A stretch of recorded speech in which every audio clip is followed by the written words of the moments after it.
तयार झाली आपली डाळ घातलेली पौष्टिक कोबी. नक्की बनवा. आवडल्यास लाईक, कमेंट आणि सबस्क्राईब करा फ्रेंड्स. गुड इव्हनिंग फ्रेंड्स, कसे आहात? आज मी भाजीसाठी बनवणार आहे कोबीची भाजी. कोबीची भाजी मी एक छोटा कोबी कट करून घेतलेला आहे आणि तुरडाळ भिजवून घेतलेली आहे. इकडे आपल्याला फोडणीसाठी लागणार आहे कांदा, मिरचीचा ठेचा, लसूण, कढीपत्ता, टोमॅटो आहे आणि आपल्याला आणखीन मसाले लागणार आहेत. हळद, हिंग, तिखट आणि फोडणीसाठी तेल लागेल आणि मीठ लागेल.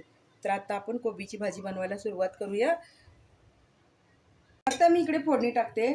2 चमचे तेल घालते. तेल गरम झालं की आपण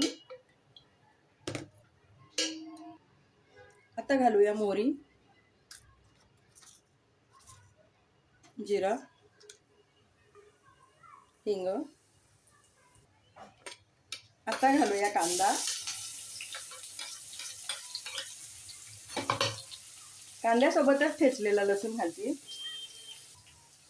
कढीपत्ता पण घालूया. कांदा लसूण तळून झालाय. आता 1 चमचा मी खोबऱ्याचा खीस घालते. आता घालूया मिरचीचा ठेचा. आणि मिरचीचा ठेचा आपण शेवटी का घालतो तर त्याचा ठसका उठतो. तर आपण सगळे अगोदर तळून घ्यायचे, मीठ मसाले घातलेले आणि कांदा वगैरे, आणि त्याच्यानंतरच आपण ठेचा घालायचा. आणि सगळ्यात शेवटी टोमॅटो घालून आपण टोमॅटो मऊ करून घेऊया. मसाला तळून झालाय. आता गरम मसाला घालूया. मीठ घातलंय चवीपुरतं. आपण आता हे मिक्स करून घेऊया आणि झाकण ठेवून आपण वाफ काढूया. फ्रेंड्स, आपल्या शरीरात जर लोहाची कमतरता असते किंवा ब्लड कमी असेल तर कोबीची भाजी किंवा कोबीचे इतर पदार्थ तुम्ही बनवून खात चला.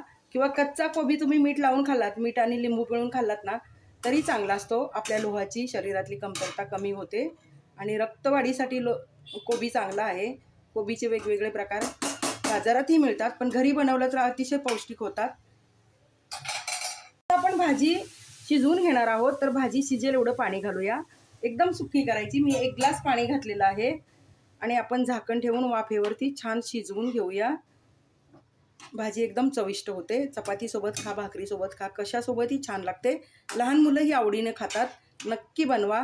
आवडल्यास लाईक, कमेंट आणि सबस्क्राईब करायला विसरू नका फ्रेंड्स.